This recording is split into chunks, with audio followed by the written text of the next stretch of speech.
Olá, você deve ter percebido que ao longo dos anos, sobretudo nas últimas décadas, as pessoas passaram a viver com menos temor e, sobretudo, estamos falando de temor a Deus. Me recordo de um tempo em que, quando as pessoas passavam em frente aos templos religiosos, elas então reverenciavam aquele lugar por compreenderem que se tratava de um lugar sagrado. Hoje, na verdade, a notícia que nós temos em todo o tempo é que templos religiosos são saqueados, são alvos de vandalismo, são alvos aí, de repente, até mesmo de uma série de orgias, como um dia desses estava acompanhando no noticiário no interior de Minas. Em outras palavras, quando percebemos o que está sendo feito em relação aos templos religiosos, e aí falamos aqui de uma série de questões, na verdade, por trás, e é o que temos aqui de mais relevante para tratar, está faltando temor a Deus. Temor a Deus. Havia um temor a Deus e por isso, pelo temor a Deus, as pessoas reverenciavam os templos. O foco aqui não é o templo, porque até entendemos pela palavra de Deus que Deus não habita em templos feitos por mãos humanas, mas Deus habita no nosso coração. Ele nos escolheu para sermos templos do Espírito Santo, templo da sua presença. No entanto, o lugar em que nós nos reunimos, portanto, é sagrado porque nós dedicamos aquele espaço para o louvor, para o culto a Deus. Quando ele é profanado, quando ele é alvo de assaltantes, de vandalismo, o que está por trás, como eu estou declarando, é a falta de temor a Deus. E isso é um problema grave, porque quando perdemos o temor a Deus, perdemos tudo mais, porque a base dos princípios morais, éticos e espirituais estão em cima do temor a Deus. Quando não há temor a Deus, automaticamente perdemos os demais referenciais. Eu quero ler um texto da palavra de Deus, já lido em outro momento, mas retomando aqui, quando em Hebreus capítulo 12, versos 27 a 29, assim registra a palavra.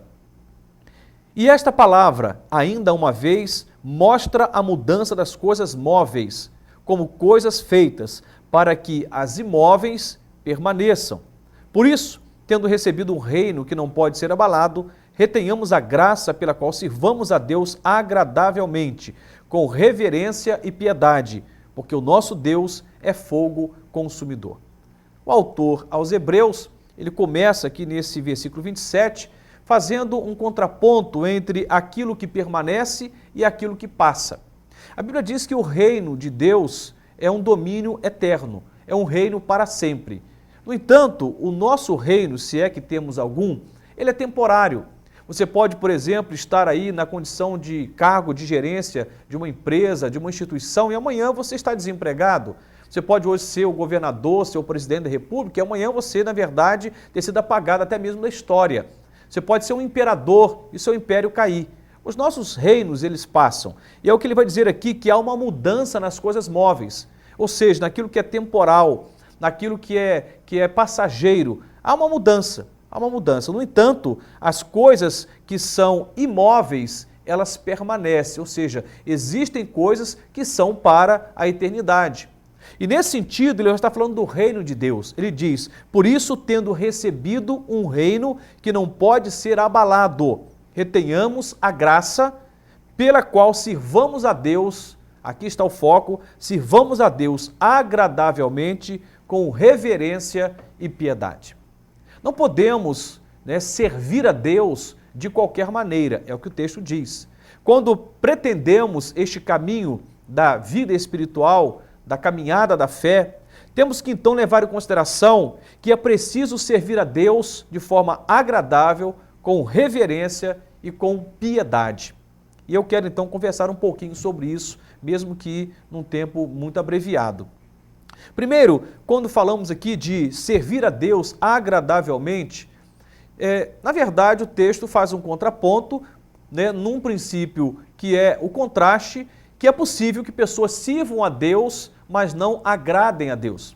O que é isso? Nós temos hoje um movimento da fé, de forma quase que universal, todos os lugares do mundo está tendo esse boom. Claro que isso, as proporções vão variar de país para país, mas há um grande boom da fé, digamos assim.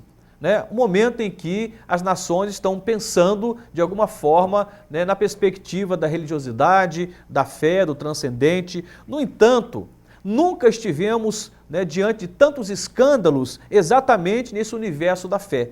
Isso significa que existem pessoas que pressupõem, estão servindo a Deus, mas não estão servindo a Deus agradavelmente.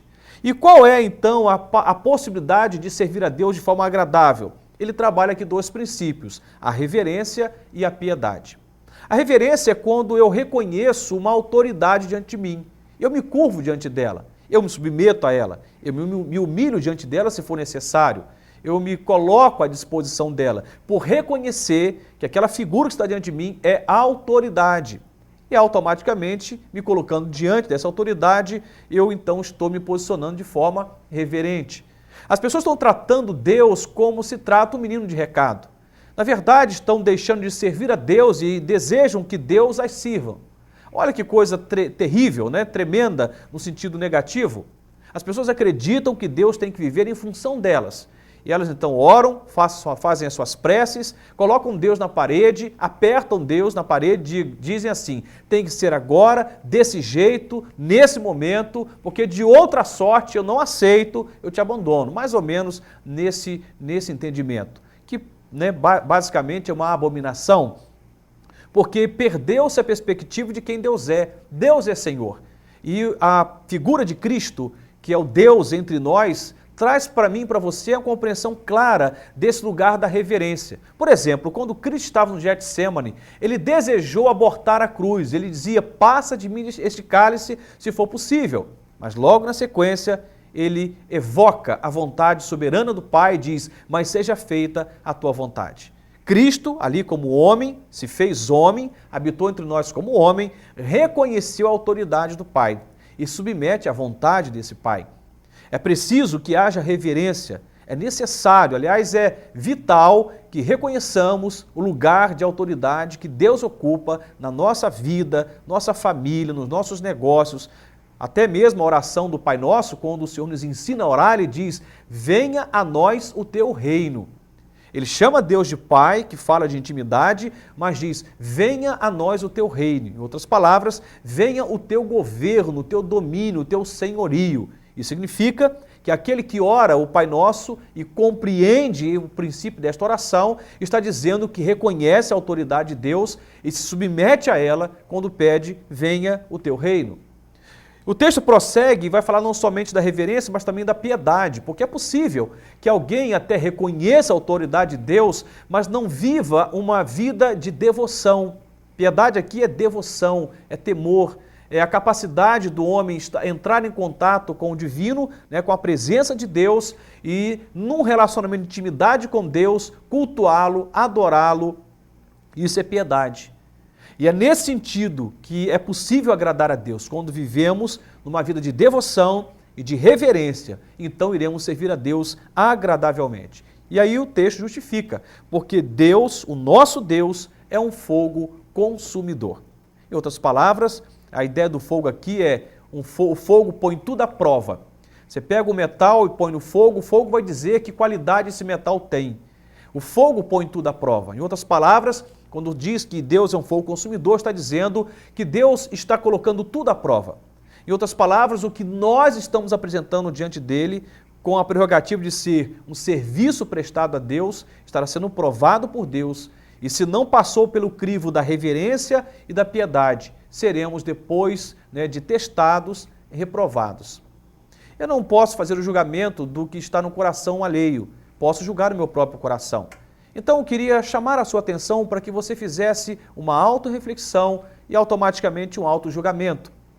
Porque é preciso servir a Deus com reverência. Qual o lugar que Deus ocupa na sua vida? Ele é Senhor?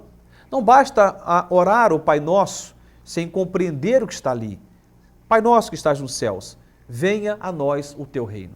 Eu quero reverenciá-lo, eu quero reconhecê-lo como Deus da minha vida, como Senhor da minha história, como Deus do meu casamento, como Senhor da minha família. E eu quero então, numa devoção, num caminho da piedade, me curvar diante do Senhor e seja feita a tua vontade, assim na terra como no céu. Deus é um fogo consumidor. Ele estará colocando tudo à prova. Os seus atos, seus pensamentos, até a nossa justiça ou a nossa pretensa justiça será colocada diante de Deus, diante do julgamento de Deus. Eu não posso julgar, nem você, até porque a Bíblia diz que se nós julgarmos, com a mesma medida que julgarmos, seremos julgados.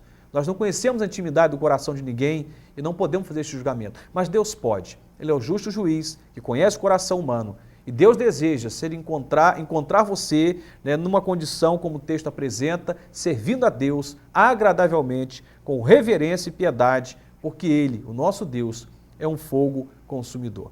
Que Deus nos ajude a levar a palavra de Deus, a levar a expressão de adoração, a levar a devoção, a vida espiritual a sério, não brincando com o sagrado, não brincando com o divino.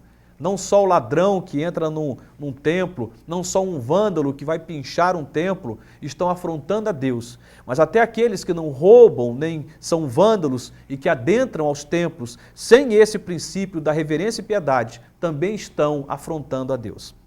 Deus não é nosso garoto de recado. A Bíblia diz que Ele é alfa e ômega, princípio e fim, aquele que era, que é, que há de vir, o grande El Shaddai, o Deus Todo-Poderoso.